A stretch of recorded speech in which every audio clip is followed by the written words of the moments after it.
감사와 축복, 하나님의 임재에 감사드립니다. 우리 성도가 서로를 축복하고 환영하면서 인사 나누실 텐데요. 오늘은 우리 원래 여기 지금 주보에 예수님 이름으로 축복합니다 이렇게 되어 있는데 오늘은 그냥 안녕하세요라고 인사를 나누시는데 제가 이거 좀 부탁드릴게요.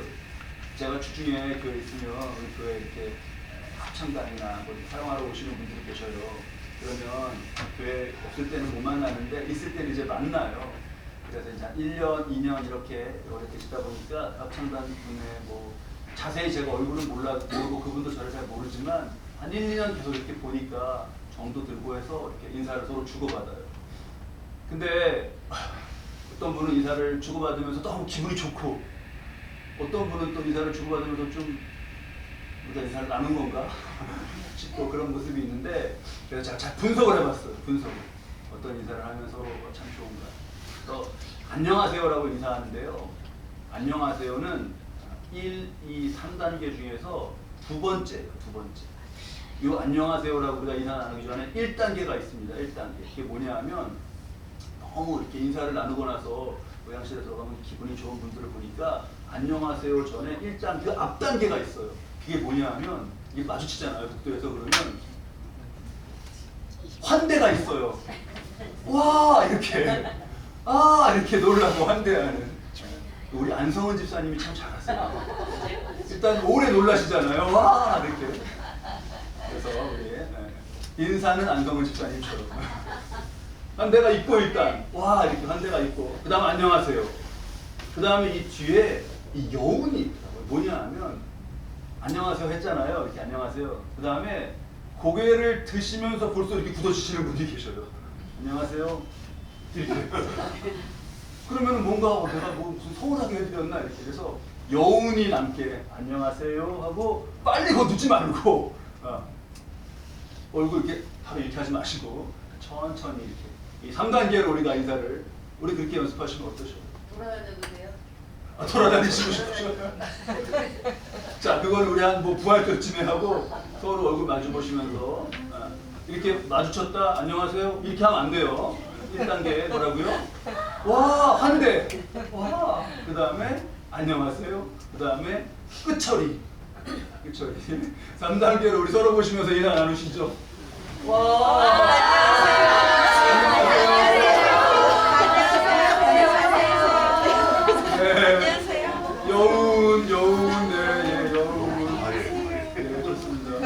자, 이제 표정이 다시 돌아오셔도 돼요. 너무 좋습니다.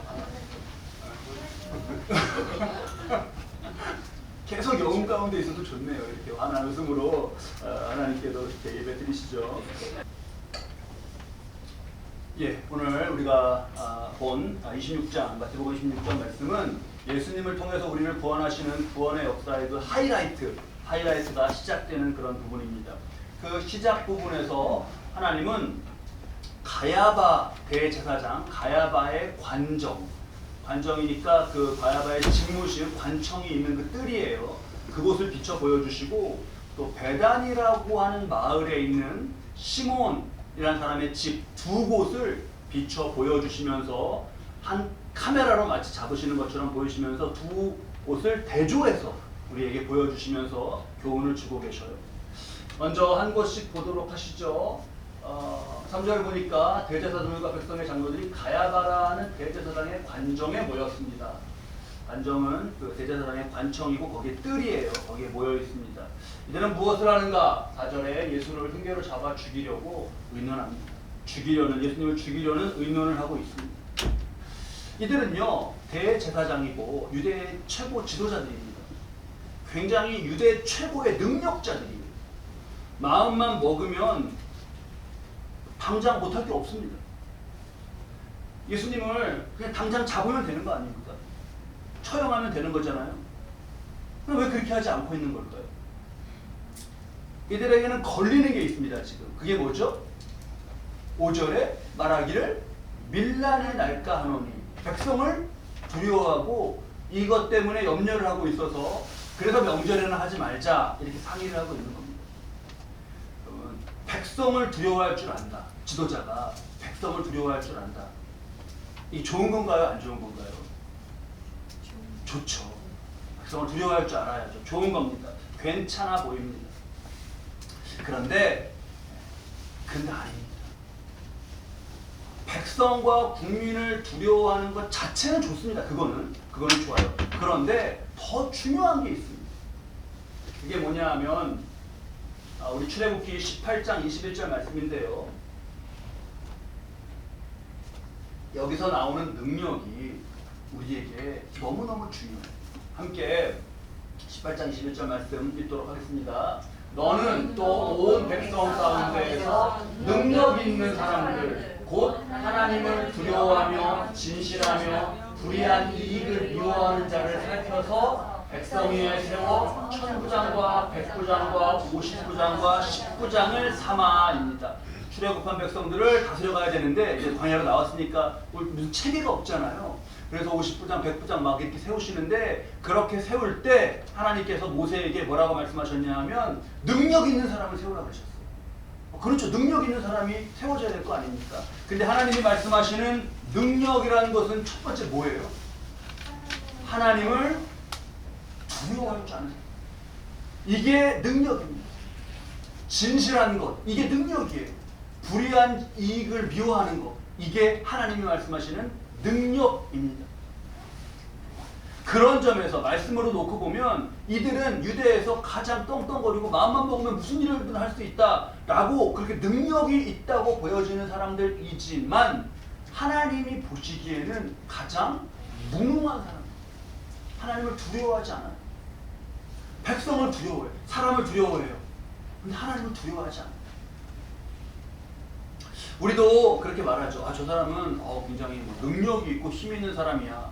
예를 들면 물질적인 파워, 사회적인 지위로서의 파워 이런 게 있는 사람을 두고 그렇게 말할 수 있습니다. 아니면 실적이 되게 좋은 사람을 두고 능력 있는 사람이야 라고 말할 수 있습니다.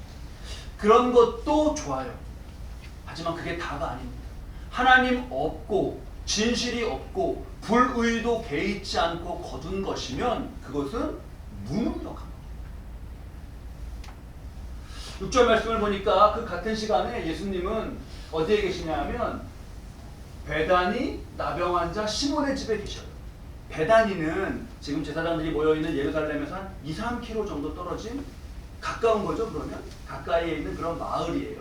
거기는 그 베다니는 특별히 마리아, 마르다, 나사로 요 남매들이 사는 동네로 유명합니다. 죽은 나사로를 살려주신 그 나사로예요. 그 베다니에는요 지금 나병 환자 시몬도 있었습니다. 근데 나병 환자 시몬의 집에 예수님이 계신다. 나병 환자 시몬과 함께 계시는 거예요. 나병 환자는 반드시 격리하게 했습니다. 마을에서 떠나서 다른 곳에 절대적으로 격리하게 했어요. 가까이도 못 오고 나병 환자가 누가 자기 가까이로 오는 걸 보면은 큰 소리로 부정하다 이렇게 소리 질러갖고 자기에게 오지 못하게 해야 돼요. 전염된다고. 근데 지금 나병 환자 시몬이라고 소리내니까 집에 있다는 거는 이드가 지금 환자라는 거예요, 아닌 거예요? 환자가 아닌 거죠. 그러니까 집에 있을 수 있는 거예요. 그러니까 나병은 어떻게 됐다는 거예요? 나았다, 고침 받았다는 거예요. 베다니는 죽은 자 나사로가 살아났던 곳이고 나병 환자 시몬의 나병을 고쳐주신 그런 곳이에요. 그런 곳입니다. 죽은 자가 살아나고 병든 자가 나은 곳. 특히 나병, 무감각하고 나병은 귀가 떨어져도 모르는 거 아닙니까 자기가? 근데 감각이 이제 생긴 거예요. 확대해서 좀 적용해 보면요, 예수님이 계심으로 말미암아서 영적으로 못 보던 눈을 뜨는 거고 성령의 말씀을 듣는 귀를 뜬 겁니다. 감각이 살아난 거예요. 마가복음을 보면 이때 예수님이 식사하고 계셨어요. 잔치입니다. 예수님이 계신 곳에는 치유가 있고 눈을 뜨는 게 있고 귀가 열리는 게 있고 감사와 애찬과 잔치가 있어요. 사람들이 살아나는 게 있어요. 예루살렘에서 아까 뭐 회의했죠? 뭐 하자고? 주기자 회의. 예루살렘은 주기자 회의가 있고 시몬의 집에서는 살아나는 잔치가 있는 거예요. 이걸 두 장면을 하나님은 대주에서 딱 보여주시는 거예요. 그러면 여러분 우리의 삶은 어때야 될까요? 가야바의 관정이 돼야 됩니까? 시몬의 집이 돼야 됩니까? 시몬의 집이 돼야죠. 이겁니다. 이게 우리에게 소망으로 자리하는 거예요. 시몬의 집, 예수님이 계셔서 시몬의 집이 되는 저 여러분 되시기를 축복합니다. 아멘. 가야바 관정 봤죠? 아까 가야바 관정. 거기서 주목해야 될 단어가 있어요. 가야바 관정을 묘사한 말씀이 26장 3절부터 5절 말씀인데요. 대제사장과 장로들이 모였고 가야바 관정에서 모였고 쭉 그래서 밀라인 나니까지 맞아 이렇게 하는 가운데 굉장히 주목해야 될 영적으로 중요한 단어가 있는데요. 그게 뭐냐 하면 요 말입니다. 뭐죠? 흉계. 거기에는 흉계가 있었습니다. 흉한 계획이란 뜻이잖아요. 헬라어로는 돌로스라는 뜻인데 흉한, 미끼, 속임, 사기 이런 말이에요. 이들은 흉계로 예수님을 꾸미려고 하고 있어요. 흉계로. 자, 이들이 죽이려고 하는 예수님의 시몬의 집을 보니까 사람이 살아나고 구원받고 잔치하는 삶이에요. 근데 그거를 막으려고 해요. 그러면 이들은 지금 뭘 하고 있는 겁니까? 어떤 역사를 방해하고 있는 거예요? 자신들은 그 밤에 모여갖고 뭔가 진지하게 막 대화하고 이렇게 그 관정 앞에서 막 이럴 거 아니에요? 멀리서 보면은 뭐 대제사장이 누구에게 막 얘기하고 막 이렇게 그렇게 하면 어떤 막 이런 모습이 있을 거 아니에요? 그게 영적으로 뭘 하고 있는 겁니까? 지금 살아나고 회복되고 주님으로 기뻐하고 역사를 막으려는 거잖아요. 그래서 우리는 잘 봐야 됩니다. 지금 이 흉계라는 말은 영적으로 보면 이들 자신이 실은 자신을 멸망시키려고 하고 있는 마귀의 흉계에 빠져있는 사람들이에요. 자신들이 저기에서 흉계를 꾸미는 것 같지만 이미 자신들은 예수님의 역사를 막으려는 마귀의 역사에 흉한 계획에 쓰여지고 있는 겁니다. 이렇게 심층적이고 복합적으로 우리가 잘 봐야겠어요. 우리가 영적으로 이 부분을 좀 더 해부해 보겠습니다. 예수님이 베다니에서 식사하실 때, 지금 시몬의 집에서 식사하실 때 한 여자가 매우 귀한 향유 한 옥합을 가지고 나와서 식사하는 예수님의 머리에 부었어요. 매우 귀한 향유 한 옥합, 마가복음을 보면 300데나리온 정도의 넘게도 팔 수 있다고 했어요. 한 데나리온이 우리가 화폐 단위인데 데나리온이 어떻게 기준으로 세우면 되는 돈이죠? 하루치의 품삯이에요. 일당이에요. 300데나리온이면 며칠을 일했다는 거예요? 300일. 그러면 1년 연봉에 해당하는 그런 거예요. 엄청나게 비싼 향유입니다. 그렇잖아요. 1년 연봉에 해당하는. 근데 이걸 예수님에게 부었어요. 깨서. 이거를 매일 깨면 매일 향유를 그렇게 쓰면은 그거는 뭐 향을 어떻게 저렇게 쓰나 그러겠지만 지금은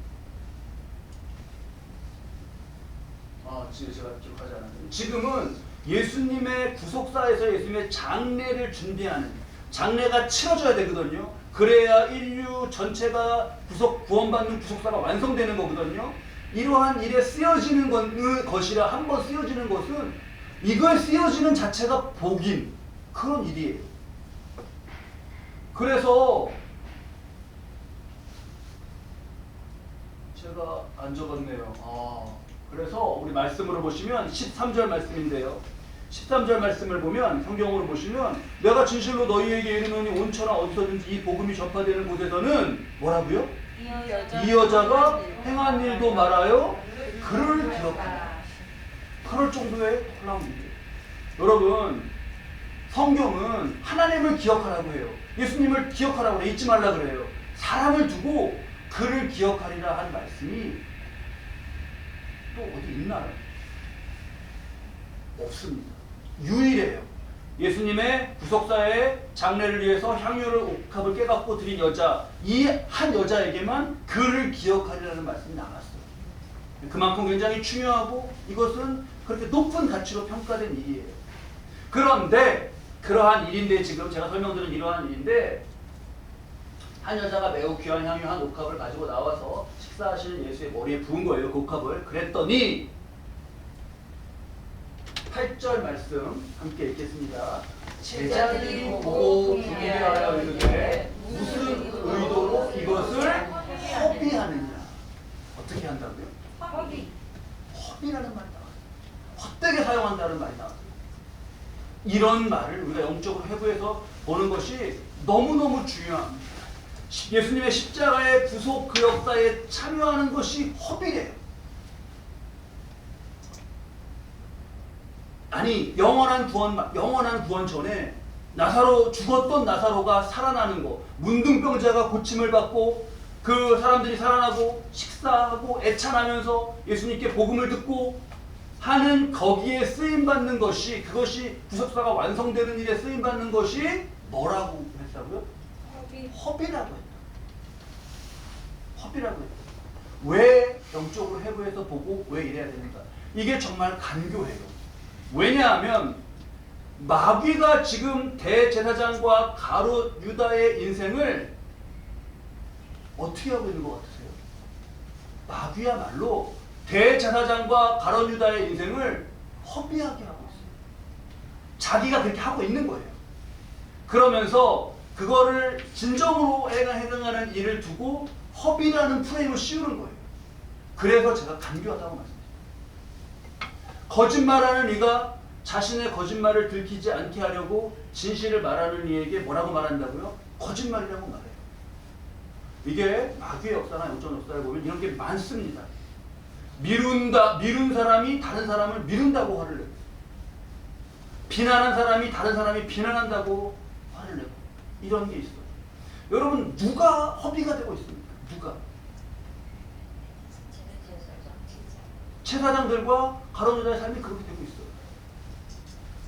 지금 이 말의 배후를, 영적 배후를 우리가 잘 봐야 돼요. 제자들이 보고 분개하는데 무슨 일을 허비하는 엘렉트가 아니죠, 제자들이? 근데 요한복음 말씀 중에 보니까 이 제자들에서 이런 분위기를 만들고 이거 허비하는 거 아니야? 막 이러면서 이거 선동하는 애가 있어요. 그게 누구냐 하면 제자 중 하나로 예수를 잡아줘 가룟 유다가 말한 거예요. 이 향유를 이렇게 팔아갖고 가난한 자에게 주지 않았냐? 왜 이렇게 안 했냐라고 제자들 중에서 가룟 유다가 선동하니까 다른 제자들도 이거 허비 아니야? 이렇게 우물쭈물 따라가는 거란 말이에요.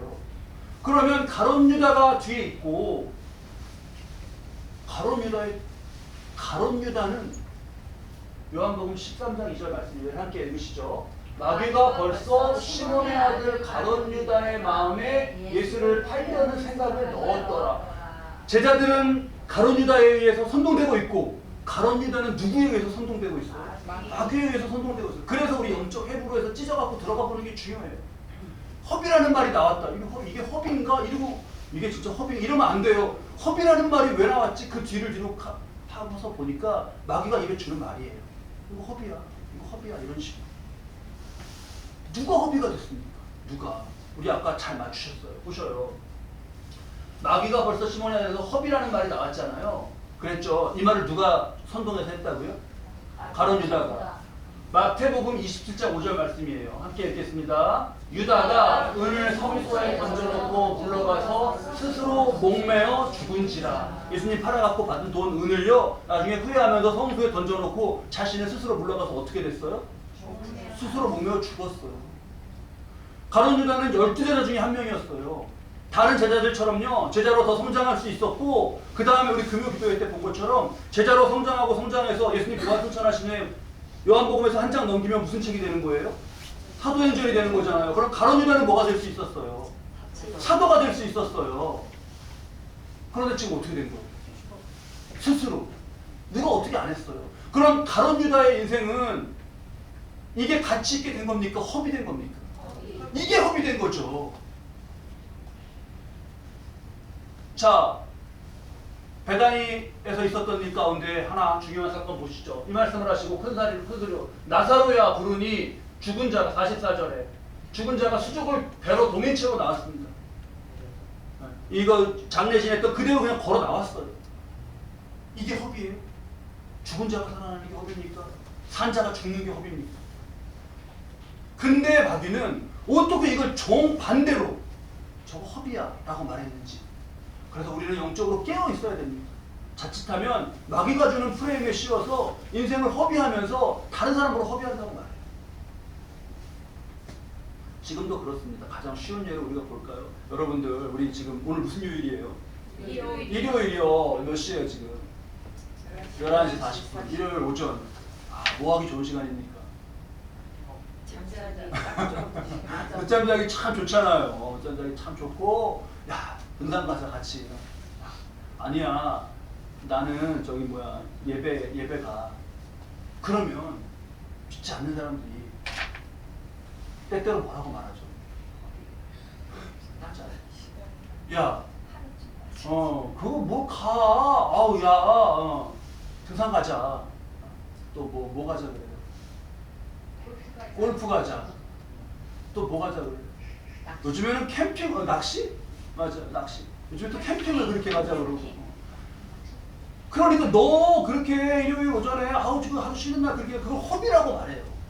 그래서 이 허비라는 말이 등장할 때 이 설교를 잘 기억하시고 배후의 영적 회복을 그냥 잘 해야 됩니다. 뭐가 허비예요? 하나님 없이 그냥 막 천지사방에 가고 막 좋다. 그게 허비 아니에요. 왜 웃으셔요? 천지사방으로 막 그렇게 하는 게 허비 아니에요, 그때? 뭐가 허비냐? 아니 보셔요, 여러분. 가룟 유다와 죽었다 살아난 나사로를 보고 뭐가 허비인가를 보셔요. 자, 우리 꼭 사람 중요하지 않다는 게 아닙니다. 사람도 중요해요. 만남도 중요해요. 모임도 중요한데 하나님 없이 그러는 거는 문제인 거예요. 등산 안 갈 거야? 오늘 야 거기 그분도 오셔 막 이런 거 있잖아요. 안 중요하다는 게 아닙니다. 근데 하나님을 두려워할 줄 알고 진실하고 불의의 재물을 탐하지 않는 그게 우리의 능력이에요. 하나님이 오늘 두 화면을 우리에게 보여주셔서 우리를 깨어나는 거예요. 그래서 우리는 어떤 곳을 소망해야 된다? 시몬의 집. 시몬의 집. 자, 그러면서 이 시몬의 집에서 7절에서 이 한 여인을 주목해서 보겠습니다. 지금 한 여자가 그랬잖아요. 이름이 이게 누구죠? 이름이 안 나와요. 익명이에요. 근데 이 여자는요. 익명으로 지금 마태복음에 소개되어 있는 이 여자는 대단해요. 왜냐하면 다른 사람들은 지금 예수님의 장래 가운데 구속사적인 흐름 가운데 이게 어떻게 되고 있는지를 모르고 있어요. 그냥. 이제 시몬의 집에서 예수님이 계시니까 우리가 기쁘지, 감사하지, 병이 낫고 애찬이 있고 말씀이 있고 좋아요. 근데 그 전체 틀 속에서는 십자가로 가시는 구속사로 이제 가시는 거기도 저쪽에서 흉계를 지금 꾸미고 있잖아요. 근데 이런 걸 잘 모를 때 이 여인은 어떻게 이걸 알았을까? 예수님의 장례를 내가 향유 옥합을 깨서 이것을 장례의 절차를 완성시켜가는 걸 이 여인은 어떻게 알았을까? 이건 신비입니다. 신비예요. 이렇게 신비인데 이 여인을 보면서 우리도 부디 이러한 영적 감각이 있게 정말 다른 제자들, 남자 제자들 뭐 저 베드로 뭐 어쩌네 요한 어쩌네 그랬지만 몰랐어요. 그냥. 이 여인과 같은 이런 감각이 있으시기 바랍니다. 아멘. 그리고 이 여인은 무엇을 깼죠? 7절에 매우 귀한 향유 한 옥합. 이 옥합이 얼마라고요? 역시 가격 잘 기억하시죠. 1년 연봉이 넘는 그런 향유. 이걸 깼죠. 이걸 깼다는 건 이걸 가지고 있었다는 거잖아요. 그렇죠? 이걸 가지고 있었다는 건 이걸 샀다는 거잖아요. 그죠? 이걸 샀다는 건 이걸 살 수 있는 능력이 있었다는 거죠. 여러분 이런 능력이 있으시길 바랍니다. 상가요? 얼마라고요? 그 1년 연봉인데 저 3,000원짜리 그냥 쓸게요. 이러지 말고 우리도 매우 귀한 향유 그걸 옥합으로 가질 수 있는 그런 능력이 있으시기 바랍니다. 아멘 한 분이 그런 능력이 갖추셔질 거예요. 옛날에 부흥사 목사님들이 이렇게 말씀하시더니 저도 나이가 들었는지 할아버지 목사님들이 맨날 그러셨잖아요. 아멘 한 자가 이 복을 받아요. 아니 진짜 그렇지 않아요 여러분? 이런 향유 옥합 비싸요. 이게 아니라 300데나리온 넘는 향유 옥합도 가질 수 있는 이 여인의 이러한 능력이 있으시기 바랍니다. 그리고 그것이 있고 근데 그렇게 있는 것만이 아니라 그것을 하나님의 역사에서 이 여인이 기억되리라고 말씀하실 정도 가치 있게 그렇게 뜻깊게 사용되는 그러한 것이 되시기를 바랍니다. 이 여인은요 아마 이런 정도의 향수죠. 지금 우리가 쓰는 말로는 이런 거를 관심을 갖고 가졌을 정도면 이게 굉장히 그런 어떤 향수에 관심이 많고 이런 걸 좀 뭐 즐긴다던가 이렇게 해서 이것으로서 아름답게 꾸밀 줄 아는 그런 여인이었던 것 같아요. 근데 자신의 몸에서 나고 뭐 이런 것만이 아니라 하나님의 구속사에서 향기가 나도록 그렇게 참여하는 진정한 아름다움이 있었습니다. 진정한 아름다움. 그리고요, 이 여인은요 굉장히 강단이 있어요. 여인이고 향을 좋아하고 뭐 그래서 아름다움이 있고 뭐 그런 표현 하더라고요. 뭐 여자 뭐 이런 얘기 하더라고요. 그렇게 아름다움을 추구하는 것도 있었고 또 저 향유컵을 가질 수 있는 능력도 있었고요. 그리고 심적으로도요. 보셔요. 제자들이 보고 분개하여 이르되 무슨 의도로 이거 허비하냐 어쩌냐 막 이러고 있죠. 그렇지만 이 여인은 옷 낀 것을 가지고 무슨 머리에 부으면서 자신의 해야 할 일을 다 그냥 했어요. 옆에서 뭐라 그러든지 말든지 허비라 그러든지 뭐라고 그러든지 말든지 분개해갖고 막 씩씩 콧바람이 내든지 말든지 강단 아닙니까? 해야 할 일을 하는 거? 연연하지 않습니다. 이 또 아까 뭐라 그랬냐 하면 허비하냐 그러면서 가론유다가 이거 가난한 사람들에게 줬으면 막 도왔을 것이다. 여러분 제대로 그렇게 덮지도 않으면서 그때는 또 가난한 사람 운운하는 그 핑계잖아요. 핑계대고 허비라고 그러고 그러거나 말거나 이 여인은 자신이 해야 할 바를 했습니다. 그 뒤에 있는 마귀의 흉계에 미끼에 걸리지 않고 신경도 쓰지 않는 거예요. 여러분 이러한 여인이 우리가 되시기를 바랍니다. 하나님을 두려워할 줄 알고 진실하고 의로운 물질로 당당한 그것이 능력 있는 거 아니겠습니까? 하나님 말씀하신 능력, 이런 향유 여인의 능력, 이러한 능력이 있는 여인, 이러한 성도가 우리 모두 되실 수 있길 바랍니다. 예수님 보신 곳에는 이러한 역사를 해가는 것이 있었어요. 제가 이번에 신방하면서 우리 기쁨진 식군 한 분 한 분들 교회에서 만날 때랑 신방 때랑은 또 다르잖아요. 이렇게 예배니까 공적이지만 또 개인적으로 얘기도 사정도 깊이 들을 수 있고 기도 제목을 품고 그럴 수 있습니다. 그러면서 자리마다 제가 너무 감사한 게 요즘에 세상에 이렇게 다들 모임이나 이렇게 가고 하면 경제적으로 뭐 어렵다는 게 굉장히 많이 환율이 어떻게 돼갖고 너무 높아갖고 뭐가 어려워 어디 가면은 자영업 문 닫은 게 뭐 두 집 건너 한 집이 문 닫고 막 이런 얘기 많이 해요. 맞아요. 그런 것 같아요. 근데요 신방하면서 보니까요 우리 교인분들 우리 기쁨진 식구들의 가정 가운데 일 가운데 범사에 잘됨이 참 많더라고요. 이런 가운데 나아지고 있지 못해지고 있지 않더라고요. 그래서 너무 감사했습니다. 물론 나라와 민족의 경제와 이런 것도 위해서 다 기도합니다. 그걸로 기도 안 할 수가 없잖아요. 정치, 경제, 문화, 사회 여러 가지 모습을 놓고 기도해요. 다 좋아져야죠 모든 것이. 그러면서 한편으로는 기쁨진 교회의 담임 목사로서 우리 식구들에게 베푸신 은혜가 너무 감사했습니다. 그런 감사도 새기고 또 오늘 향유 여인의 그러한 능력도 보고하며 우리에게 새로운 소망과 도전이 있으시길 바랍니다. 오늘 말씀 깊이 새기며 가정 일터가 더욱 주님 모신 대단히 시몬의 집과 같으시고 하나님을 두려워할 줄 알고 진실하고 의로운 물질로 당당하며 영적으로 굳건하여서 마귀의 시험에 낚이지 아니하는 향유 여인과 같은 능력의 사람 다 되시기를 주님의 이름으로 축원합니다. 기도하시고